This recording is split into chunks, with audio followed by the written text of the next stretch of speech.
Gold, trusted gold buyers. మీరు తాకట్టు పెట్టిన బంగారాన్ని విడిపించి ఈ రోజు ఉన్న మార్కెట్ ధరకు కొనబడను.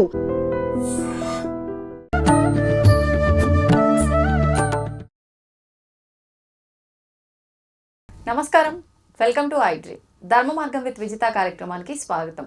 ప్రస్తుతం మనతో పాటు ఉన్నారు ప్రముఖ జ్యోతిష పండితులు బ్రహ్మశ్రీ చేబిఎం కిరణ్ కుమార్ శర్మ గారు. ఇప్పుడు వారితో మాట్లాడతాం. నమస్కారం అండి. అఖండ లక్ష్మీ ప్రాప్తిరస్తు. ప్రతిసారి మీ మొదటి మంత్రమో మరి అది నామమో ఏదో ఆశీర్వాదమో కానీ లక్ష్మీ ప్రాప్తిరస్తు అంటారు. నేను అడగబోయే క్వశ్చన్ కూడా దానికి సంబంధించింది. ధనమూలం ఇదం జగత్. అంతే. అంటే చాలామంది సినిమాల్లో చెప్పేటువంటి డైలాగులు, బయట ప్రపంచంలో అనుకునేటువంటి కొన్ని వర్డ్స్ ఉంటాయి. డబ్బే అంటే ముఖ్యం కాదు, ప్రేమను కొనలేము. సో ఇక్కడికి రావాలన్నా నా బళ్ళు పెట్రోల్ పోసుకొని రావాలి. అంతే కదా. అంటే ధనం ఉంటేనే ఇంధనం వస్తుంది. ఆ ఇంధనం వస్తే ఇక్కడ దాకా వచ్చినందుకు నాకు ఇచ్చేటువంటి గౌరవం కానీ, ఒక మంచి మాట కానీ, మన ప్రేక్షకులకు ఒక మంచి మాట చెప్పడం, ఐడ్రీమ్ వాళ్ళు సంతోషంగా వినడానికి, సంతోషంగా చెప్పాలంటే ధనం కావాల్సిందే. ఒక కెమెరామెన్ ధనం కావాల్సిందే, లైట్ పెట్టడానికి కరెంటు బిల్ కట్టాల్సిందే, కూర్చోడానికి కుర్చీ కావాల్సిందే. అమ్మాయికి రావాలన్నా, మీరు ఇక్కడ కూర్చోవాలన్నా ఆటోనో క్యాబ్ బుక్ చేసుకోవాల్సింది. అంటే ధనం లేకుండా పని అవుతుందా? ఈవెన్ దో తప్పుగా అనుకోండి, శ్మశానానికి ఒక శవం వెళ్ళాలన్నా ధనం కావాల్సిందే. వాస్తవం అండి. ఎందుకంటే ఒకప్పుడు మనకి ధనానికి విలువ ఏం లేదు. ఒకప్పుడు ఇది 50 ఏళ్ల క్రితం అది వస్తు మార్పిడి కింద వచ్చేటువంటి అవకాశం. అటువంటి వస్తు మార్పిడిలో అప్పుడు శవాలు తగలడానికి మన కట్టెలు ఊళ్ళో వాళ్ళు తెచ్చేవాళ్ళు. అరే అయ్యగారు వాళ్ళు పోయారు, లేకపోతే రెడ్డి గారు పోయారు, లేదంటే మనోడు పోయాడు అని చెప్పి వాళ్ళు కర్రలు తెచ్చుకునే వాళ్ళు, ఒకళ్ళు భోజనాలు పెట్టేవాళ్ళు, ఒకళ్ళు కోమట్లో వచ్చేసి బంతి భోజనాలు పెట్టేవాళ్ళు. ఇలా ఒక్కొక్కళ్ళు ఒక్కొక్క పని చేసేవాళ్ళు. అంటే చేతి వేళ్ల మీద పని అయిపోయేది. అంటే ఒక శవ సంస్కారము, శవదహనం అనేది చాలా కష్టమైన పని. అది సునాయాసంగా అయిపోయేది. వాళ్ళ బాధతో అయ్యగారు బాధ ఉన్నాడు, రెడ్డి బాధ ఉన్నాడు, పలాని మన హరిజనుడు బాధగా ఉన్నాడు, పాపం అందరినీ మనకు ఆదుకోవాలనేటువంటి భావన అప్పుడు ఉండే. అప్పుడు కులమతాలు ఏం లేవమ్మా, అబద్ధాలు. డబ్బుతో అప్పుడు ముడుగులేదు. కానీ తర్వాత కాలంలో డబ్బు మాత్రమే ప్రధానమై మిగతావన్నీ అప్రధానమైపోయినాయి. కాబట్టి అందుకనే అఖండ లక్ష్మీ ప్రాప్తిరస్తు. మన ప్రేక్షకులు కూడా లక్ష్మి అంటే ఆనందం అని అర్థం.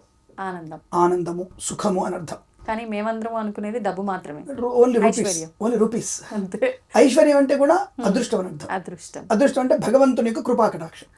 ఏదో డబ్బు అనే అక్కడ అర్థం లేదు, డబ్బు కూడా అని అర్థం అంతే తప్ప డబ్బు అని అర్థం లేదు. కాయిన్స్ అవి కూడా కాదు. బంగారం ఉంది ఐశ్వర్యంలో. అష్టైశ్వర్య ప్రాప్తి వస్తుంది, దాంట్లో బంగారం కూడా ఉంది. అష్టైశ్వర్యాల్లో పని మనిషి కూడా బంగారమే, అష్టైశ్వర్యమే. ఒక పని మనిషి, ఇంట్లో ఉండే పని మనిషి, పనివాడు, రైతుకు ఉండేటువంటి కింద ఉండేటువంటి కూలీలు కూడా ఐశ్వర్యాలు ఒక్కళ్ళు వాడు. ఇది చాలా మంది లేదు. అష్టైశ్వర్య ప్రాప్తి అంటారు కదా. పనులు లేకపోతే మనం ఏం పని చేయగలుగుతాం? నీ కింద ఒక వర్కర్ లేకపోతే మనం ఏం పని చేయగలుగుతాం? మనం single can't do anything. So పై అధికారికి మీరు కింది వాళ్ళు ఒక పని వాళ్ళేగా. సో ఈ పని వాళ్ళు అనేది ఏంటి? Not even though workers, sweeper అని చెప్పట్లా, మీ కింద పని చేసేటువంటి ఏ వ్యక్తి అయినా సరే అష్టైశ్వర్యాలు ఒకళ్ళు అవుతారు వాళ్ళు. సో కాబట్టి అష్టైశ్వర్య ప్రాప్తి అంటే అదొక అర్థం. కూతురు, బంగారము, పనివాళ్ళు, భార్య, తల్లి, తర్వాత వచ్చరికి ఇల్లు, ఇవన్నీ కూడా అష్టైశ్వర్యం ఒకటి. ఇవన్నీ ఉన్నటువంటి వ్యక్తికి అష్టైశ్వర్య ప్రాప్తి వస్తూ అంటే సమస్తమైనటువంటి శుభయోగాలు, ఆనందాన్ని పొందుకునే అర్థం. అందుకని మీకు కూడా లక్ష్మీప్రదం కావాలని మనస్ఫూర్తిగా కోరుకుంటూ. Thank you. అయితే ఈ ఐశ్వర్య ప్రాప్తి, ఈ లక్ష్మీ ప్రాప్తి కలగాలి అని అంటే కుబేరుడి ఆరాధన చేస్తే ఏమైనా ఫలితం ఉంటుందా అనేది నా ప్రశ్న. ఒకటి, కుబేరుడి పూజనే అని కాదు, ఆరాధన ఎక్కడే కాదు. మీరు ఎవరిని ఆరాధించినా, ఇప్పుడు శివుడిని పూజిస్తే ఐశ్వర్యం వస్తుంది. శివుడి యొక్క సోదరుడే కుబేరుడు. రావణాసురుడికి కూడా డబ్బిచ్చినవాడు, లంకను సమర్పించినవాడు కుబేరుడే. ఈవెన్ దో మన తిరుమల వెంకన్న స్వామికి కూడా డబ్బు అప్పు ఇచ్చినవాడు కుబేరుడే. ఆ కుబేరుడు ఎవరే అంటే మన శివుడి యొక్క తమ్ముడే, సోదరుడే. కాబట్టి మనకి పురాణాలు బాగా చదివి తెలుస్తుంది విషయాలన్నీ కూడా. పురాణాలు తెలుసుకుంటే ఇప్పుడు అన్ని బాగా వచ్చాయి బయటకు. మన ఐడ్రీమ్ ఛానల్ ద్వారా కానీ ఇతరత్వ ఛానల్స్ ద్వారా కూడా ఈ పురాణ ఇతిహాసాలు మనకి స్వామివారు మనకి, నేను ఎక్కువగా బాగా ఇష్టపడే వ్యక్తి సామవేదం షణ్ముఖ శర్మ గారి ప్రవచనాలు. దాంట్లో స్పష్టమైనటువంటి వివరణ ఉంటుంది. స్పష్టమైన అంటే మిగతా వాళ్ళు చెప్పరని కాదు, మిగతా వాళ్ళందరూ అంటే నాకు పూజనీయులు. నాకు ఆయన ఒక్కడు కొద్దిగా ఒక మెట్టు, నేను వారిని ఎక్కువగా ఇష్టపడుతుంటాను. సామవేద షణ్ముఖ శర్మ గారు ఉన్నట్టుగా చెప్పడానికి అవకాశం ఉంటుంది, మభ్యపెట్టేటువంటి విషయం చెప్పరు ఆయన. సో కాబట్టి ఆయన కొద్దిగా ఎక్కువగా అభిమానిస్తారు. మిగతా అందరు చాగంటి వారు కానీ మన ఇతరత్ర అందరూ కూడా అందరినీ గౌరవిస్తారు. ఎందుకంటే వారు చెప్పే మాటలే మనకి ప్రయోజనం కలిగిస్తాయి. అటువంటి ఐశ్వర్యంలో ఈ మనకు చెప్పేటువంటి విషయాల్లో ఈశ్వరుడు యొక్క సోదరుడు కుబేరుడే ముఖ్యమైనటువంటి పాత్రధారి. ఈ ప్రపంచాన్ని శాసిస్తున్నవాడు కుబేరుడే, ఆయన ఒక్కడే. అందరూ కూడా లక్ష్మీదేవి కదండి అన్నారు. లక్ష్మీదేవి కనుక అంత డబ్బున్నట్టయితే వెంకటేశ్వర అప్పని తెచ్చుకుంటాడమ్మా. ఈ లాజిక్ ఎట్లా మిస్ అవుతున్నారు మీరు? ఏదో సినిమా డైలాగ్ ఉంటుంది, ఈ లాజిక్ ఎలా మిస్ అయ్యారు మీరు అని. కాబట్టి Lakshmidevi she the manager only for the cash, ఐశ్వర్యం. Okay okay. Lakshmidevi is the manager for the cash and ఐశ్వర్యం వాట్. కాబట్టి ఇక్కడ ఎవరు దానికి అధికారి ఎవరంటే కుబేరుడు వారు మాత్రమే. ఆ కుబేరుడు అమ్మవారిని, అమ్మ నీ చేతుల మీదుగా ఇవ్వు తల్లి. ఇప్పుడు నా ఇంట్లో ఎవరైనా వచ్చారు, పెద్దవాళ్ళు వచ్చారు, మా అమ్మాయికి ఇచ్చి నన్ను దక్షిణ దండం పెట్టంటాను నేను. ఎందుకంటే లక్ష్మీప్రదమైంది, తన హస్తం మంచిది కాబట్టి వృద్ధి పొందుతున్న భావంతో వాడు వాళ్ళ సోదరిని అమ్మ నువ్వు లక్ష్మి నువ్వు ఇచ్చే తల్లి అని చెప్పి ఆమెని ఫాలో అప్ చేస్తూ వచ్చి నేను అనుకున్నాను అంతవరకు. కాబట్టి లక్ష్మీదేవి మనకు ఫస్ట్ పీరియడ్ ఆవిడని ఇవ్వాలి, మనం ఆవిడకి నమస్కరిస్తే మస్కా పెట్టి వచ్చేది, కాబట్టి ఆవిడకే నమస్కారం చేసుకోవాలి. కుబేరుని యొక్క వ్రతం అనేది విశిష్టమైన వ్రతం. కుబేరుని యొక్క వ్రతం అనేది చాలా విశిష్టమైనది. అంటే వ్రతం ఉందా? కుబేర వ్రతం బ్రహ్మాండమైన వ్రతం ఉంది. అడిగిన ప్రశ్న తెలియకుండా అడిగారు కానీ కుబేర వ్రతం చాలా పెద్ద వ్రతం. అది ఎవరు చేయొచ్చు, అసలు ఏ ఉద్దేశంగా ఎవరేం చేసుకోవచ్చు. ఒకటి ఆరోగ్యం ప్రధానమైనది ఐశ్వర్యాలలో. ఈ ఐశ్వర్యంలో ఆరోగ్యం ఉన్నవాడే బలవంతుడు ఉంటాడు. బలమైన వాడికి బుద్ధి బాగా పనిచేస్తుంది, బుద్ధి బాగా ఉన్నవాడి పని బాగా చేస్తాడు, పని బాగా చేసిన వాడికి ధనం వస్తుంది. అంటే ఈ రూట్ ఇలా ఉంటుంది, సైకిల్ చక్రం. కాబట్టి ఎవరైతే ఆ కుబేరుని యొక్క అనుగ్రహాన్ని పొందుకుంటారో తప్పకుండా వాళ్ళ ఇంట్లో ఆత్మవిశ్వాసం, ధనయోగం, కార్యసిద్ధి పొందుకునే అవకాశాలు ఖచ్చితంగా ఉంటాయి. కాబట్టి కుబేర వ్రతాన్ని తప్పకుండా మనం ఆచరిస్తే విశేషమైంది. మీరు తెలియకడిగారా తెలియకడిగారు కానీ శ్రావణ మాసంలో పౌర్ణమి రోజు కనుక చేయగలిగితే ఇంకా మంచిది. అది శ్రావణ పౌర్ణమి రోజున మనకి చేసేటువంటి పూజలో ఈ కుబేర వ్రతం కనుక చేసుకోగలిగితే అద్భుతమైన ప్రయోజనాలు ఉంటాయి. ఎలా ఆచరించాలంటే ఏంటంటే కలశ స్థాపనే. కుబేరుడు కూడా కలశ స్థాపనే. చాలా అందమైన వాడు కుబేరుడు, అందంగా ఉంటాడు, అలంకరించుకుంటాడు బ్రహ్మాండంగా. అటువంటి అందమైనటువంటి శరీరం కలిగిన వాడు. ఆయన చేత కూడా శంఖ చక్రం ఉంటుంది, శంఖము చక్ర గద ఉంటుంది, త్రిశూలం కూడా ఉంటుంది. ఆయనకి పద్మాన్ని ధరించి ఉంటాడు. కుబేరుడు ఎప్పుడు పద్మాన్ని ధరించి ఉంటాడు. అటువంటి వ్యక్తిని మనం తప్పకుండా మనం ఒక కలశ స్థాపన గావించి, ఆయనకు ఒక విచిత్ర టోపీ ఉంటుంది, విచిత్రమైన టోపీ. అతని శిరస్సులో ఒక టోపీ, విచిత్రమైన టోపీ పెట్టుకుని ఉంటాడు. అటువంటి రూపంతో మనం ఆయన పూజించాలి. అంటే ఈశ్వరుడికి మరొక రూపంలో ఉంటాడు, మంచి అలంకార భూషితుడు. ఆయన కూడా విష్ణుమూర్తి అలంకారం ఉంటాయని కూడా, కానీ ఎప్పుడు కూడా నిమీలిత నేత్రాలతో ఉంటాడు, అంటే ధ్యానంలో ఉంటాడు. అంటే ఎప్పుడు కూడా నిమీలిత అంటే సగం కళ్ళు తెచ్చి సగం మూసి ఉంటాడు. అటువంటి ధ్యానంలో ఉంటాడు ఆ కుబేరుడు. కాబట్టి ఆ కుబేరుడు సుందరమైన దేహం కలవాడు, చాలా మంచి చతుర్భుజుడు, 4 భుజాలు కలిగిన వాడు, ఐశ్వర్యాన్ని, అమృత కలశాన్ని, గ్రంథాన్ని పట్టుకున్నటువంటి వ్యక్తి ఆయన. సో ఇటువంటి రూపమైనటువంటి ఆ కుబేరుని కనుక మనం పూజించినట్టయితే ఈ శ్రావణ పౌర్ణమి రోజున పూజిస్తే చాలా మంచిది. లేదు అక్కడ మిస్ అయింది, కార్తీక మాస పౌర్ణమి రోజు పూజ చేయాలి. పౌర్ణమికేనా ఈ ఆరాధన విశేషం ఎక్కువగా ఇంపార్టెంట్. అంటే ఆయనను మనం లేపాలి, అతని యొక్క దర్శనం కలగాలంటే, ఆయన మన మీద దృష్టి కలగాలంటే పౌర్ణమి ఆయనకి ఇష్టమైనటువంటి తిథి. కాబట్టి శ్రావణ పౌర్ణమి విశేషం. ఎందుకంటే ఆ రోజున మనకి మీరు ఆడవాళ్ళు, నేను శ్రావణ మాసాన్ని స్త్రీ మాసం అంటాను. నేను చాలా ఇష్టం ఆ మాసం నాకు. ఎందుకంటే ప్రపంచంలో సరే మన తెలుగు రాష్ట్రాల్లో చూడనటువంటి అందాన్ని మనం ఆ శ్రావణ మాసంలో చూడొచ్చు. ఎందుకంటే ప్రతి ఆడపిల్ల లక్ష్మీదేవిలాగా ఉంటుంది, ప్రతి ఆడపిల్ల. అందుకే నేను శ్రీమాసం అంటాను, దాన్ని శ్రీమాసము దాని పేరు పెట్టాను నేను. ఎందుకంటే వరలక్ష్మి వ్రతాలు అంటారు, మంగళగురు వ్రతాలు అంటారు, సత్యనారాయణ స్వామి వ్రతాలు అంటారు, మళ్ళీ పేరెంటాళ్ళు అంటారు, పెళ్ళిళ్ళు ఎక్కువ ఉంటాయి. ఈ హడావుడంతా కూడా చేసేటువంటి పిల్లలంటే ఈ యుక్తం వేసినటువంటి ఆడపిల్లలు చూస్తే అబ్బా ఎంత అద్భుతంగా ఉన్నారు, లక్ష్మీదేవిలా ఉన్నారా వీళ్ళు, ఆ మాట కోసం ఎదురు చూస్తాను నేను. అబ్బా ఎంత బాగా మాట అంటున్నారు. ప్రతి ఒక్కళ్ళు నుంచి ఏమిటే గోడ పెట్టుకున్నావా, ఎందుకంటే ఆషాఢ మాసాలు గోడ పెట్టుకుంటారు, ఆ కూడా అలాగే ఉంటుంది. మంచి అలంకారం, నిండా గాజులు వేసుకుంటారు, వంకిలు పెట్టుకుంటారు, వడ్డానం పెట్టుకుంటారు, మంచి పూలు పెట్టుకుంటారు. బ్రహ్మాండమైనటువంటి అలంకారంతో ఆడపిల్లలు లక్ష్మీ స్వరూపం కనబడతారు నాకు. మహాకాళి, మహాలక్ష్మి, మహాసరస్వతి. అందుకే ఆ మాసాన్ని నేనైతే శ్రీమాసం అని పెట్టేసాను, దాని పేరు శ్రీమాసము. ఎందుకంటే అంతటి అందాన్ని, అంతటి అందమైనటువంటి తత్వాన్ని మనం ఇప్పుడు చూడండి. గుళ్ళో ఫుల్ బిజీ, ముగ్గులు వేయడం దగ్గర మొదలు పెడితే అంత బిజీ. మనకి సంక్రాంతి అప్పుడు ముగ్గులు ఎత్తారు ఆడవాళ్ళు తప్ప, అది కూడా తప్పుగా అనుకోదు కానీ పాచిముఖంతో వేస్తారు, కొంతమంది ప్యాంట్ షర్ట్ వేసుకొని వేస్తారు. కానీ ఈ శ్రావణ మాసం తప్పకుండా పొద్దున్న స్నానం చేసి టక్క రెడీ అయిపోతారు. ఇంకా వరలక్ష్మి వ్రతం చెప్తే హడావుడి ఇంత కాదు వాళ్ళది. అసలు ఆ శుక్రవారం నాడు వాళ్ళు రెడీ అయినంతగా అందంగా యువతలు 2-3 బొట్లు పెడతారు. అసలు ఎప్పుడు ఉన్నటువంటి అందమైనటువంటి ఆకృతి, నిజంగా మన ఇంట్లో లక్ష్మి ఉంటుంది. అప్పుడు ఆ ఒక్క మాసంలో ఉన్నటువంటి లక్ష్మీ తత్వమే కావచ్చు, మన ఇంటి నిండా ధనం ఉంటుంది. అలాగే రోజు ఆడపిల్ల ఎలా ఉంటే సరే, కనీసం వారంలో ఒక రోజు మొత్తం మంచిగా గాలి వేసుకొని పరికిని కట్టుకుంటే ఇంకెంత ఉంటుంది ఇంట్లో అలంకారం. కాబట్టి అటువంటిది మనకి కుబేరుడికి పౌర్ణమి రోజు చేస్తే అటువంటి అద్భుతమైనటువంటి ఆనంద యుగాన్ని పొందుకుంటాం. ఈ ఎట్లాగో వైభవ లక్ష్మి, వరలక్ష్మి వ్రతాలన్నీ కూడా ఈ శ్రావణ మాసంలో జరుగుతాయి. ఈ శ్రావణ మాసానికి లక్ష్మీ మాసం కూడా పేరు. కాబట్టి ఈ మాసంలో మనం చేసేటువంటి ఈ యొక్క కుబేర వ్రతం అనేది మనకి మంచి ఐశ్వర్యాన్ని కలిగిస్తుంది. ముఖ్యంగా మనకు కావాల్సింది ధనమే. నిజంగా విన్నట్టుగా ధనమే ముఖ్యమైనది. అటువంటి ధన ప్రాప్తి కొరకు ఈశాన్యములలో మనం ఒక గదిలో మంచి అందరూ కూర్చోవాలనుకుంటే హాల్లో ఒక ఈశాన్యములలో పెట్టేసుకొని ఉత్తరాభిముఖంగా, అంటే మన ముఖం ఉత్తరం వైపు ఉండాలి. ఎందుకు? ఉత్తరంలోనే కుబేరుడు ఉంటాడు. ఉత్తరంలో కరెక్ట్ ఉత్తరం ప్లేస్ కుబేరుడిది, దక్షిణం ప్లేస్ యమధర్మరాజుది. ఇలా వాళ్ళకి ప్లేస్లు ఉన్నాయి.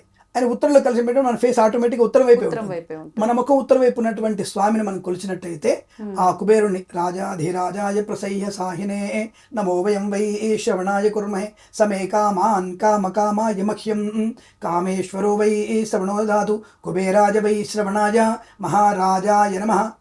రాజులకే రాజు మహారాజా. అటువంటి ఛత్రపతి సామ్రాజ్యాది ఉన్నటువంటి ఆ కుబేరుణ్ణి మనం ఇటువంటి మంత్రాలతో పూజిస్తే అదృష్టయోగం మనకు ఆటోమేటిక్గా వస్తుంది. అంటే కుబేరుడు అష్టోత్తరం ఉంది, కుబేరుడికి సహస్రనామార్చన ఉంది, కుబేరుడి యొక్క అర్చన ఉంది. రుద్రాభిషేకంతో ఆయన పూజ చేసి పురుసూక్త విధానంతో ఆయన అభిషేకం చేసి కుబేరుడి యొక్క బిళ్ళ మనకు దొరుకుతుంది, కుబేరుడి యొక్క విగ్రహం దొరుకుతుంది మనకి. ఆ విగ్రహానికి మనం పూజ చేయొచ్చు. ఒక కుబేరుడి విగ్రహం దొరకకపోతే మీకు మనకి వెంకటేశ్వర స్వామిది ఒకటి కిరీటం పెట్టుకున్నటువంటి ఉంటుంది, రౌండ్ కిరీటం పెట్టుకొని ఆ యొక్క విగ్రహాన్ని కూడా మనం పూజ చేయవచ్చు. శివుడి విగ్రహం పెట్టుకొని పూజ చేయొచ్చు మనం. సో కాబట్టి అటువంటి పూజ స్వామివారికి చేస్తే పంచామృతులు అభిషేకం చేసి పురుసూక్త విధానంగా శ్రీసూక్త విధానం అర్చన చేయాలి. ఇప్పుడు ఇవన్నీ పురోహితుల సమక్షంలో చేయాల్సి చేసుకోవచ్చు. లేదు అదే అంటారా, పురోహితులు కూడా దొరకలేదు మనకి, మనం చేసుకోవచ్చు. హాయిగా మనం కూర్చొని కుబేర అష్టోత్తరం దొరుకుతుంది మనకి. ముఖ్యంగా మనం చేయాల్సింది ఈశాన్యంలో కలశం అంటే ఒక స్టార్ ముగ్గు కానీ పద్మదళ ముగ్గు కానీ అంటే అష్టదళ పద్మ ముగ్గు వేసి ఆ పీట పెంచేసి ఆ పీట మీద కొత్త వస్త్రం వేసి కాసిన బియ్యం కానీ గోధుమలు కానీ కొత్త ధాన్యం కానీ పోసి దాని మీద వెండి బంగారం కుండ ఏదైనా సరే మనకి తోచినటువంటి ఒక కలశాన్ని అక్కడ ఏర్పాటు చేసి కలశం మీద స్వామివారి యొక్క కొబ్బరికాయ లాంటిది పెట్టి దానిపైన ఒక జాకెట్ ముక్క పెట్టి ఆయనని కుబేరుడు, ఆ కుబేరుణ్ణి ఆయన్ని దాంట్లో ఆవాహనం చేసి ఆవాహయామి స్థాపయామి పూజయామి మనమే అనుకోవచ్చు. ఆయన వచ్చి కూర్చో, ఇగో ఇది నీకు అర్ఘ్యం, ఇది కాళ్ళు కడుకోవడం నీళ్లు, చేయి కడుకోవడం నీళ్లు, అర్ఘ్యం పాదయో పాద్యం హస్తయో అర్ఘ్యం ముఖే శుద్ధాచమన్యం. ఆచమనం అంటే ఏమిటి, నోట్లో నీళ్ళు పోసుకొని పుక్కిలి చుమ్మేయడానికి శుద్ధాచమన్యం. ఆ తర్వాత ఆచమనీయం 3 సార్లు నీళ్ళు తాపడిచేసి వచ్చేసి వస్త్రం గంధం అభిషేకం అర్చన ధూపము దీపము స్వామివారికి అష్టోత్తరం ఇవన్నీ చేసి ఇష్టమైన పదార్థానికి బెల్లపన్నము అలాగే చక్కెర పదార్థానికి చాలా ఇష్టమైనటువంటి పదార్థాలు ఆ బెల్లపన్నం ఆయన పెట్టేసి ఆ ప్రసాదాన్ని మంగళారతి ఇచ్చేసి స్వామివారికి మంత్రపుష్పాలను సమర్పణ చేసి ప్రదక్షిణ నమస్కారాలు చేసుకొని ఆ కుబేరుని మనం తలుచుకుంటే మన ఇంట్లో స్థిరమైనటువంటి ఆర్థిక ప్రయోజనం కలిగేటువంటి ధన ప్రాప్తి ఉంటుంది. ఇప్పుడు మీరు అన్నట్టుగా పౌర్ణమికి విశేషం అన్నారు కుబేరుని పూజ. ఈ 2 పౌర్ణములకైనా మిగతా ఎవ్రీ మంత్ వచ్చే పౌర్ణమి చేసుకోవచ్చు. దానికి పంచమి మంచిదే, విధియ మంచిదే, దశమి మంచిదే, ఏకాదశి మంచిదే, పౌర్ణములు మంచివే. విశేషం పౌర్ణమి ఏంటంటే లక్ష్మీప్రదమైనటువంటిది పౌర్ణమి తిథి కాబట్టి, అంటే చంద్రుడి యొక్క ఉన్నతమైనటువంటి ప్రయోజనం మనకు బాగా కనబడుతుంది కాబట్టి, వృద్ధి ఉంటుంది కాబట్టి ఆ రోజు చేసుకుంటే మన ఈ స్వామివారికి ఇష్టమైనటువంటి రోజు కనుక ఆ రోజు చేస్తే మంచిది. శ్రావణ పౌర్ణమి విశేషం, కార్తీక పౌర్ణమి ఇంకా విశేషం. కాకుండా ఏ పౌర్ణమి చేసుకోవచ్చు, మనకి వీలున్నటువంటి పౌర్ణమి రోజు మనం చేసుకోవచ్చు.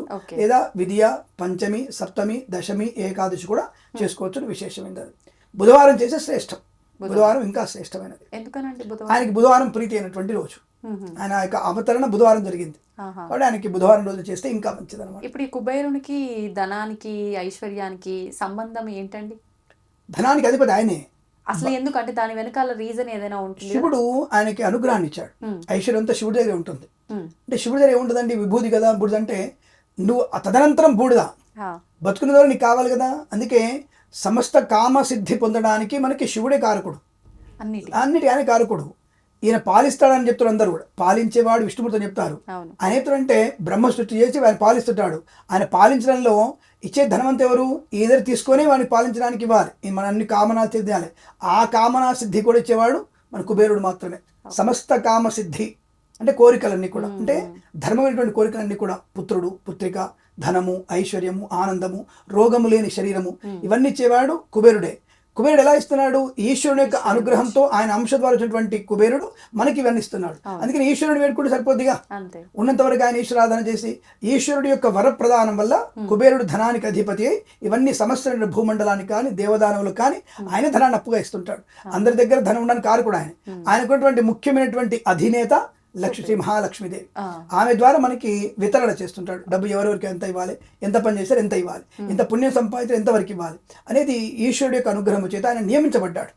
ఆ దిక్పాలకులలో కుబేరుని యొక్క స్థానాన్ని దిక్పాలకుడు నిలబెట్టి అప్పుడు అందరికీ డిస్ట్రిబ్యూట్ చేస్తున్నాడు ధనాన్ని. ధనం అంటే not only cash and rupees, అది బంగారము ఆనందము సుఖము సంతోషము. పుత్ర సంతానం ఐశ్వర్యాన్ని ఇచ్చేది. అంటే పుత్రిక కాదు, పుత్రిక అల్టిమేట్, అన్నిటికంటే గొప్పదైంది. కానీ పుత్ర సంతానం అనేది మీకున్నటువంటి జన్మరాహిత్యం పొందడానికి స్వర్గలోక ప్రాప్తికి పిండప్రదానం చేయడానికి పుత్రుడు కావాలని చెప్తున్నారు. మరి పుత్రిక చేయొద్దా? అదే మనకి ధర్మశాస్త్రంలో పుత్రిక కూడా పిండప్రదానం చేయొచ్చు, కాస్టల్లో మనకి తలకూరు పెట్టవచ్చు, ఇవన్నీ పుత్రిక చేయొచ్చు. తనకు ఆ యజమానికి తనకు అధికారం ఉంది, అది శాస్త్రంలో చెప్పబడింది, వేదంలో చెప్పబడింది. మరి ఎందుకు చేయనియరు? అది అబద్ధం. చేయనియరు అనేది అబద్ధం. ఎందుకు చేయొద్దు అంటే ఇది ఆడవాళ్ళకు ఉండేటువంటి నెలసరి అనేది ఎప్పుడు వస్తుందో తెలియదు మనకి. ఒకప్పుడు అనేది కరెక్ట్ పీరియడ్ తెలిసేది, ఇప్పుడు తెలియకుండా అయిపోయింది. కలుస్తున్న వాతావరణం కావచ్చు, భోజనం కావచ్చు, తెలియకుండా పోయింది. అప్పట్లో తెలిసేది. అయితే ఒకవేళ అమ్మాయికి నెలసరి వచ్చే 3 రోజుల ముందు కనుక తను చనిపోతే కొరువు పెడుతుంది.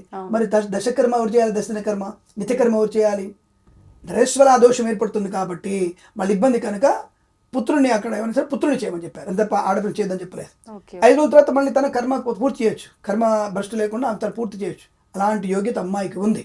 కాబట్టి ఇలా పుత్ర సంతానం కూడా ఈ మనకు తప్పకుండా కుబేరుని పూజిస్తే ఐశ్వర్యాన్ని పొందుకునే అవకాశం ఉంటుంది. ఐశ్వర్యం అంటే ధనము, ఆనందము, అన్ని రకాల మించి ఆరోగ్యం. ఆరోగ్యప్రదత ఆయనే. ఆరోగ్యం చూడ ఆయన అందుకే అంటారు కదా, అమృత భాండాన్ని పట్టుకుని ఉంటారు ఆయన.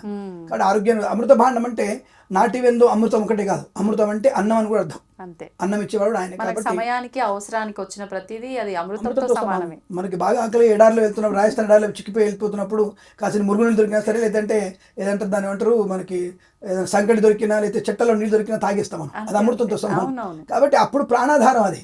కాబట్టి ప్రాణం నిలబెట్టడానికి ఏది ఉపయోగపడే అమృతంతో సమానం. కాబట్టి అమృతము అంటే అన్నం అని కూడా అర్థం ఉంది, అదే విషయం. కాబట్టి కుబేరుణ్ణి మనం ఇలా పూజిస్తే తప్పకుండా మనకి, అంటే ఇది 3 వారాలు, 7 వారాలు, 11 వారాలుగా చెప్పబడింది శాస్త్రంలో. సో అలా మనం చేయగలిగితే మంచిది. కొంతమంది ఈ 12 మాసాలు కూడా చేస్తారు, అంటే 12 పౌర్ణములు చేస్తుంటారు కొంతమంది. అలాంటి శుభమైనటువంటి యోగం బాగా కలుగుతుంది. పెద్ద పెద్ద వాళ్ళు అదే చేస్తారు, మనం చేయాలనుకుంటాం కానీ పెద్ద పెద్ద వాళ్ళలో తప్పకుండా జరిగేటువంటి అవే కార్యక్రమాలు. ఇప్పుడు మనకు ఉన్నటువంటి ఈ భాగ్యనగరంలో ఉన్నటువంటి అనేక పెద్దవాళ్ళందరూ కూడా తప్పకుండా జరుగుతాయి. మాకు తెలుసు కాబట్టి చెప్తున్నాం. సరే పేర్లు లెక్కలేదు కానీ ప్రతి ఒక్క పెద్ద మీరున్నటువంటి హై లెవెల్ పోయిన అందరూ కూడా ఇటువంటి వ్రతాలు ఖచ్చితంగా చేస్తారు, చాలా ఖచ్చితంగా చేస్తారు, అందులో సందేహమే లేదు. ఖచ్చితంగా ఇలాంటి వాటి వల్ల నాకు నిజంగా మీరు అన్నట్టుగా ఇది ఒక వ్రతం ఉందని తెలీదు. నేను మామూలుగా ధనానికి అధిపతి కుబేరుడు అంటారు, మరి లక్ష్మి సంపద వీటన్నిటికీ, మరి లక్ష్మీ అమ్మవారు ఎవరు అనే ఒక చిన్న డౌట్ వచ్చి నాకు, నేను అడగాలని అడిగిన తప్పితే నాకు నిజంగానే Lakshmi incharge of the money matters. కాబట్టి తనని అధికారినిగా తను నియమించుకున్నాడు. అదే సెంటిమెంట్, చెల్లెల చేతుల మీద అందరు పంపించాడు, కూతురు చేతులు అందరు పంపించాడు. శివుడు చెల్లెలే కదా అమ్మవారు లక్ష్మీదేవి, కాబట్టి ఆవిడ చేతుల మీదుగా పంపించేయడానికి సిద్ధపడ్డాడు. ఇప్పుడు నేను ఎగ్జాంపుల్ నేనే ఉన్నాను, ఎవరికి డబ్బు నీ చేతిలో ఇవ్వను, మా అమ్మాయికి ఇస్తే వాళ్ళకి ఎక్కువ అవుతుంది, 100 రూపాయలు ఇస్తే వాళ్ళకి 10,000 అవుతాయి, అటువంటి సెంటిమెంట్ ఎక్కువగా ఉంటుంది. కాబట్టి అమ్మాయి చేతిలో ఇచ్చినటువంటి ఏ ధనమైనా తీసుకున్న వాళ్ళకి ఐశ్వర్యవంతులయ్యే అవకాశం ఎక్కువగా ఉంటాయి. ఇది సెంటిమెంట్ అనుకుంటారు కానీ కుబేరుడు యొక్క అనుగ్రహం అనుకుంటాను. ఆయనే తన చెల్లెలకి ఇచ్చినప్పుడు, చెల్లెలుగా కూతురుగా అనుకున్నాడు, ఆయన ఇచ్చినప్పుడు మన కూతురుతో ఇప్పిస్తే ఎలా ఉంటుందనే విషయం నాకు కల్పించి నేను ఎప్పుడు కూడా మా అమ్మాయితోనే నేను అందరికి దక్షిణ, పెద్దవాళ్ళు వచ్చినప్పుడు దక్షిణ ఇప్పిస్తుంటాను. పండైనా సరే మా అమ్మాయి చేతితో ఇప్పిస్తుంటాను, వాళ్ళకి వృద్ధి కలుగుతుంది కదా, ఆ మనస్ఫూర్తి వృద్ధి బాగా ఉంటుంది. రెండవది నేను కూడా సెంటిమెంట్ అనుకుంటారో నా గురించి కాదు కానీ మా ఇంట్లో ఆడపిల్లకి ఎంత ఇస్తాము మేము, నిజంగా మా ముగ్గురు తమ్ముళ్ళు సరే మా అందరికీ ఎంత మేము ధనం ఇస్తామో మాకంత రెట్టింపు వస్తుంది. ప్రతి సంవత్సరంలో మా ఇంటికి వచ్చినప్పుడల్లా తప్పకుండా అది శ్రావణమాసంలో వచ్చి రాకెట్టుకున్నా సరే తనేం అడగదు, కానీ మేము ఇచ్చిన కొద్దీ మనకు వృద్ధి పొందినే ఉంటుంది, ఖచ్చితంగా పొందుకుంటాం. ఈ మాట వాస్తవం. ఆడపిల్లని మంచిగా గౌరవంగా చూసిన మన ఇంట్లో ఒక్కసారి గృహప్రవేశం అయినప్పుడు ఆడపిల్లకి బంగారం పెట్టి చూడండి, ఇంట్లో నిత్య బంగారం ఉంటుంది. కానీ కుచితమైనటువంటి వ్యక్తులు కొంతమంది ఉంటారు, అందరూ ఉండకపోవచ్చు, కానీ తమ్ముడు ఎదగానటువంటి భావన, సోదరుడు ఎదిగే భావన అన్ని ఆడపిల్లకు ఉంటుంది. అది కుబేరుని ద్వారా వచ్చినటువంటి అంశం అంటాను నేను. ఆ కుబేరుడి యొక్క అంశంలో అటువంటి తత్వం ఉంది. కాబట్టి అలా మన ఇంటికి ఆడపిల్ల ద్వారా ఇస్తే మాత్రం తప్పకుండా మనకి 1000 రెట్లు ఎక్కువ వస్తుంది. ఇది మేము ప్రత్యక్షంగా అనుభవించి చెప్తున్నాను. నేను చాలా అనుభవిస్తాను, నేను కానీ మా తమ్ముళ్ళు ఇద్దరు కానీ తప్పకుండా మా అక్కకి ఎంత పెడతామో అంత మాకు వృద్ధి కలిగే అవకాశం. తల్లి లాంటిది కదా, ఎప్పుడు కూడా మమ్మల్ని ఆశ్రయిస్తూనే ఉంటుంది. మరి ఆ దేవుడి దయ కార్తీక మాసం వస్తుంది చాలు. ఉదాహరణకి ఒకసారి తాళి ఇది పెరిగింది నాన్న కొద్దిగా అని చెప్తే సరే చేయించుకోక అని చెప్పి నేను షూటింగ్లో ఉన్నాను. షాప్కి వెళ్ళారు, వచ్చిన తర్వాత వచ్చింది, షూట్ అయిపోయిన తర్వాత అక్క బాగుంది నాన్న, బాగుందరా అంతే, ప్రమాణం దగ్గర కొత్త దానిలాగా ఉందన్న, కొత్తది తీసుకున్నాను అంతే. ఓకే మంచిది, ఎంత అయింది అంటే 75,000 అయింది. ఇది 2015, 16, 18 జరిగిన సంఘటన. 75,000 అక్క అన్నాను. 70 కొత్త తీసుకున్నాను. సరే పాతది అంటే పాత నలపతులకు చేయించుకుంటారా నేను అంటే ఆడపిల్లకి మనం ఇచ్చిన దానికన్నా తన సంతృప్తి చూడు. అమ్మ తమ్ముడు నాకు ఇచ్చాడు, నేను అట్టి పెట్టుకోవాలి. ఈ రోజు వరకు కూడా వాళ్ళ ఇంట్లో నేను అడిగితే ఆ గొలుసు అయినా సపోజ్ అయినా అవసరం అయితే నేను అది ఇవ్వను, ప్రాణం పోయిన ఇవ్వను. పుట్టింటి వాళ్ళు ఇచ్చి నేను అంటే నాన్నమ్మ ఇస్తే ఇస్తారేమో కానీ తమ్ముడు ఇచ్చినటువంటి వస్తువు మాత్రం ఇవ్వను. అంటే ఎంత అభిమానం ఉంటే ఆడపిల్లకి అంత ఉంటుంది. అంతటి అభిమానంతో అది బ్లెస్ ఇచ్చిన దేవుడి కంటే ఎక్కువ బ్లెస్సింగ్స్, తల్లిదండ్రుల కంటే ఎక్కువ బ్లెస్సింగ్ అనుకోవడం ఆడపిల్లది ఉంటాను అనుకుంటాను నాకు తెలిసినంత వరకు. అందుకే ఆ కుబేరుడు లక్ష్మీదేవికి ఆ యొక్క లింక్ పెట్టి ఇచ్చాడు అందరికి. సో అటువంటి ఐశ్వర్యం మనకు తప్పకుండా. కాబట్టి మన ఇళ్లలో ఆడపిల్లకి ఎంత పెడితే అంత మంచిది. అసలు ఆడపిల్ల కంట్లో నీళ్ళు రావద్దు అసలు అసలు రాకూడదు. సరే భార్య కంట్లో నీళ్ళు రావద్దు అనుకోండి, అది 100% గ్యారంటీ. కానీ ఆడపిల్ల ఎప్పుడు కూడా మన ఇంట్లో కన్నీళ్ళు పెట్టకూడదు. అందుకే కుబేరుడు ఇంకా పెరుగుతూనే ఉన్నాడు. ఆ లక్ష్మి ఎప్పుడు చిరుమందహాసంగా ఉంటుంది ఆ కుబేరుని దగ్గర, ఎప్పుడు చూడు ఆనందంగానే ఉంటుంది. అటు విష్ణుమూర్తిని చూసుకుంటుంది, శివుడిని చూసుకుంటుంది, కుబేరుని చూసుకుంటుంది. కాబట్టి ఆ లక్ష్మీదేవి ఆనందం వల్లనే కుబేరుడు ఇంకా ఎదుగుతూనే ఉన్నాడు. ఇప్పటికీ ఆయన వెంకటేశ్వర ఇస్తూనే ఉన్నాడు ఆయనకి కోట్ల కొద్ది రూపాయలు. అలా అనమాట. మనం కూడా ఈ యొక్క రాజాదిరాజు అయినటువంటి ఆ కుబేరుని మనం పూజిస్తే నిజంగానే మనకి అష్టైశ్వర్య ప్రాప్తి ఉంటుంది. శ్రద్ధ ఉండాలమ్మా, శ్రద్ధ కంపల్సరీ ఉండాలి, నమ్మకం ఒకటి ఉండాలి, భగవంతుడి మీద ఇచ్చ ఉండాలి, ఆయన మీద ఇచ్చ కోరిక ఉండాలి, ఆయన మీదనే కోరిక ఉండాలి. అంటే కుబేరుడు నా యందు నివసించినటువంటి కోరిక ఉండాలి. ఇచ్చ అంటే అది నా యందు నివసించాలి అనేటువంటి భావన ఉండాలి. వచ్చిన ధనాన్ని 10 మందికి పంచితే ఇంకా 10 వస్తుంది. అది నీ దగ్గర అట్టు పెట్టుకుంటే అక్కడే మురిగిపోతుంది. కాబట్టి నువ్వు నీ ఇంట్లో పని వాళ్ళకి, నీ డ్రైవర్కి, నీ ఉన్నటువంటి వ్యక్తులకి, నీ సోదరులకి, నీ బావమరుదులకి, ఎవరికైనా సరే అవసరార్థమే వెళ్ళినప్పుడు ఇచ్చేయండి, పర్లేదు. అప్పుగా ఇవ్వకండి, ఇవ్వండి ఆయనకి, అంతే తప్ప ఇంకోటి అనుకోదని చెప్పేస్తాను నేను. మరి కుబేరుడు అప్పు ఇచ్చాడు కదా అంటే ఆయన అడిగాడు, నేను అప్పు పత్రం రాసి వెంకటేశ్వర స్వామి అప్పు పత్రం రాసిచ్చాడు, నేను అప్పుగా అదే తీసుకుంటున్నాను అని చెప్పేసి అప్పు పత్రం రాసిచ్చాడు కాబట్టి తీసుకున్నాను. ఆయన తప్ప ఆయన అప్పుగా ఇవ్వదు నాకు చెప్పాడు, నేను అప్పుగా ఇవ్వను ఇస్తా అన్నాడు. లేదు నాకు అప్పునే కావాలన్నాడు ఆయన. కలియుగం తీరదుగా, కలియుగా అంతవరకు తీరదు. మనకి ఇచ్చేటువంటి డబ్బులు కూడా ఆయనకే వెళ్ళిపోతున్నాయి కదా. ఇప్పుడు అప్పు తీరదు అని అంటే నాకు ఒక డౌట్ వచ్చింది. ఇప్పుడు బయట కూడా అప్పులు చేసే వాళ్ళు చాలా మంది ఉన్నారు, అప్పులు ఇచ్చే వాళ్ళు చాలా మంది ఉన్నారు. అలాంటి వాళ్ళు కూడా ఈ కుబేరుని ఆరాధించడం వల్ల ఫలితం ఉంటుంది? తప్పకుండా ఉంటుంది. నిజంగానే వాళ్ళకి ఎక్కడి నుంచి వస్తుంది, వాళ్ళకి వాళ్ళ పనిలో కావచ్చు, లేదా వాళ్ళకి ఒక నేను ఇది చిట్టి వేసుకొని నేను అప్పు తీర్చేసిన భావన రావచ్చు, లేదా దాచిపెట్టుకొని అప్పు తీర్చేయచ్చు. ఇది చేయడం వల్ల తప్పకుండా వాళ్ళకి ఈ కుబేర యొక్క వ్రతం చేయడం వల్ల, కుబేర ఆరాధన చేయడం వల్ల తప్పకుండా మంచి ఐశ్వర్యాన్ని పొందుకొని రుణముక్తులే అవకాశం సంవత్సరంలో ఉంటుంది. సంవత్సరంలో అయిపోతుంది. అంటే 100 కోట్లు తీరిపోతాయా ఏమో, నీ అదృష్టం. తీరవచ్చు, 100 కోట్లు తీరొచ్చు కూడా, తీరొద్దని ఏం లేదు, తీరడానికి అవకాశం కూడా ఉంటుంది. కాబట్టి ఏమో ఈ నీ పెట్టినటువంటి పెట్టుబడి షేర్ మార్కెట్లో 4-10 అవ్వచ్చు, 1000 అవ్వచ్చు. కాబట్టి ఏదైనా సాధ్యం. ఇంతటి సృష్టిని సృష్టించిన ఆయనకు ఆ కోట్లు ఉన్నా కూడా సంవత్సరంలో తీర్చడం పెద్ద పని చెప్పండి. మనం అనుకుంటే నిజంగా మన పుణ్యబలం ఉండాలి కదా. మనకెంత పుణ్యబలం ఉంది, ఆ పుణ్యబలంతో కావాలి కదా. పుణ్యబలం అనేది లేకపోతే ఏం చేయలేం. పుణ్యబలం ఎలా వస్తుంది? దానై సురార్చనై జపై తపస్సు. ఈ తపస్సు, జపము, సురార్చన, దేవతార్చన, దానం వల్ల మీకు వస్తుంది, ఎక్కువ వస్తుంది. దానం చేయ డబ్బులు లేవండి, డబ్బులు లేవు అసలు దానం చేయడానికి. ఎవడి మన డబ్బులు నిన్ను వస్త్రాలు డబ్బులు లేవు, ఇబ్బంది ఎవడి వద్దు, తనకి ఇంకేం డబ్బులు ఇవ్వాలి, నాకు డబ్బులు లేవు, అసలు ఏమి లేవు, నాకే తిండికి ఏం లేదు, అక్కర్లేదు. ఒక శుభ్రంగా వదిలి కూర్చొని నీళ్లు తీసుకొని నేను నా వల్ల 10 మందికి 1,00,000 మందికి ఈ ధ్యానంలో నేను దానం చెప్పేసి నీళ్ళు సంకల్పం వదిలిపెట్టేసి కళ్ళు మూసుకొని ధ్యానం చేసి ఆ ధ్యానంలోనే కిరణ్ శర్మకి 100 కోట్లు ఇచ్చేసాను, విజిత గారికి ఒక 100 కోట్లు ఇచ్చేసాను, కెమెరామెన్కి 200 కోట్లు ఇచ్చేసాను, కెమెరామెన్ మంచి ప్రొడ్యూసర్ అవ్వాలి, లేదా కిరణ్ శర్మ మంచి ఉన్నతమైనటువంటి ప్రవచనకర్త కావాలి అనే సంకల్పం నువ్వు చేసి ధ్యానం చేయి. దీని ధ్యానదానం అంటారు. ఈ ధ్యానదానం కూడా నీకు అద్భుతమైన ఫలితాలు. ఇప్పుడు ఈ ధ్యానం అనేది అందరూ అర్హులైనా, ఎవరైనా అంటే మీలాంటి మంత్రాల అధీనంలో ఉన్న వాళ్ళైనా? ధ్యానం అనేది ఎవరు చెప్పారు? అసలు మంత్రాల అధీనం ఉన్నటువంటి వ్యక్తులు ఏమంటారంటే భగవంతుని యొక్క సేవ చేయడానికి అర్హుడైన వాడు మంత్రం. ఇప్పుడు బ్రాహ్మణుడు ఎలా ఉంటాడంటే బ్రాహ్మణుడి చేతిలో మంత్రం ఆధీనమై ఉంటుంది. ఈ మంత్రంలో భగవంతుడు ఆధీనం ఉంటాడు కాబట్టి భగవంతుడు మంత్రంలో ఉంటాడు, మంత్రం బ్రాహ్మణి ఆధీనంలో ఉంటుంది. నువ్వు నేర్చుకుంటే నీకు కూడా మంత్రం ఆధీనమే ఉంటుంది. ఎలా ఉండాలి? నీ తరతరాలుగా చూసినటువంటి ఒక నియమ నిష్ఠ ఆచార వ్యవహారాలు ఉండాలి. ఇప్పుడు మొదలెట్టు, నీ మనవుడికి వచ్చరికి మనవుడికి నిష్ఠాగరిష్ఠుడు అవుతాడు. నువ్వు మాదిగనా, మాలనా, నువ్వు కోమట, బాపన, రెడ్డి అడగట్లా, ఏదైనా కా, నువ్వు ఇప్పుడు మొదలు పెడితే నీ మనవుడి కల్లా నిష్ఠాగరిష్ఠుడు. నీలో ఉన్నటువంటి అనేక రకాల జంతువులు తిన్నావుగా, అంటే ఇప్పుడు బ్రాహ్మణుడు తినట్లేడా? అందుకే నిష్ఠేమ వాడు భ్రష్టుడై ఉంటాడు, భ్రష్టుడై అవుతున్నాడు. నెక్స్ట్ మందికి శూద్రుడు కాదు, భ్రష్టు పట్టిపోతున్నాడు. కాబట్టి వానికి వానికి ఈ అంటారు వాయు వరుస లేకుండా పుడతాడు. నెక్స్ట్ నానాయోని సంపర్కంలో పుడతాడు వాడు. అంటే వాడు వీధి కుక్కగా మారి ప్రతి ఒక్క కుక్కతో వాడు సంపర్కం చెందేటట్టు తయారవుతాడు వాడు. అటువంటి జన్మ వాడు కోరుకుంటే మనం ఏం చేయలేంగా. ఇప్పుడు బ్రాహ్మణుడు తింటున్నాడు, బ్రాహ్మణుడు తాగుతున్నాడు, వాడు కర్మభ్రష్టుడు అవుతున్నాడు. ఇప్పుడే వాడు తెలుసుకోలేకపోతున్నాడు. తాగేవాడు తాగుతున్నాడు, తినేవాడు తింటున్నాడు. కొంతమంది బ్రాహ్మణులలో చికెన్ వండుతున్నారు, ఓ బ్రహ్మాండంగా వేరే వాళ్ళ కంటే కూడా బ్రహ్మాండంగా ఉంటున్నాను కాదనట్లా. అందుకే కదా ఇట్లా జోకర్లు చూపిస్తున్నారు. ఈ జోకర్లకు చూపించే హీరోలందరూ కూడా నాశనం అయిపోతున్నారు, బాబును జోకర్లు చూపించి. సో అది కూడా చెప్తున్నాను నేను. సో కాబట్టి ఈ భ్రష్టు పట్టిపోతున్నాడు. అప్పుడు ఎవరు చెప్పారు మీకు ఇది శుద్ధులు చదవద్దు, బాపను చదవద్దు అని ఎవరు చెప్పారు? ఎవరైనా చదవచ్చు. నువ్వు చేసిన అనాది నుంచి చేసినటువంటి అనాచారం అంటే కలుపుకోవడం, మైల పట్టకపోవడం, శుద్ధి లేకపోవడం, తినకపోవడం, జాగ్రత్త తినకపోవడం, ఏకాదశి ఉపవాసం లేకపోవడం, పౌర్ణమి నక్తంగా ఉండాలి, ఏకాదశి నక్తంగా ఉండాలి, ఆదివారం నక్తంగా ఉండాలి, భార్యా సంక్రమణ ఎప్పుడు చేయాలి, నెలలో 6 సార్లు మాత్రమే చేయాలి, అంతకు చేయకూడదు. ఇవన్నీ పద్ధతులు ఉన్నాయి. పాటించేవారు కాబట్టి వేదం ఇంకా నిలబడింది. అయితే ఇప్పటి భ్రష్టు పట్టిపోతూ ఉంటుంది కదా. అలా ఉంటే నెక్స్ట్ తరం ఇంకా నీకు ఉంటుంది. ఇప్పుడు మొదలెట్టు, శివనామస్మరణ చెయ్యి, నారాయణనామస్మరణ చెయ్యి, నీకేం రాలేదు, మంత్రాలు అక్కర్లేదు, నామస్మరణ చేస్తూ నువ్వు శుద్ధిగా నువ్వు సూర్య ముందలే నామస్మరణ చేస్తుండు, ఎవరికి వెళ్ళినా అందరు నమస్కరించు, గుడికెళ్ళు, గుళ్ళో శుభ్రం చేయి, సేవ చేయి, ఆ బ్రాహ్మణికి ఏం కావాలో నీళ్ళు తెచ్చుకొచ్చి పెట్టు, మడి నీళ్ళు తీసుకొచ్చి పెట్టు, మడి అంటే మంచి శుభ్రమైన వస్త్రం దాన్ని కట్టుకొని మడి తెచ్చిపెట్టు. ఎవడొద్దని నిన్ను ఇప్పుడు చేయడం మొదలు పెడితే నీ కొడుకు తర్వాత నీ మనవాడికి సదాచార సంపన్నుడు నిష్ఠాగర్షుడై అతని వేద పండితుడు అవుతాడు. ఇది కాదని ఎవరు చెప్పాడు? వేదంలో కూడా ఏం చెప్పలేదే. కాబట్టి ఎందుకు దీని గురించి చంగలు గుద్దుకుంటున్నారు అవతల వాళ్ళు? సో అంటే మనల్ని విభజించి పాలించారు.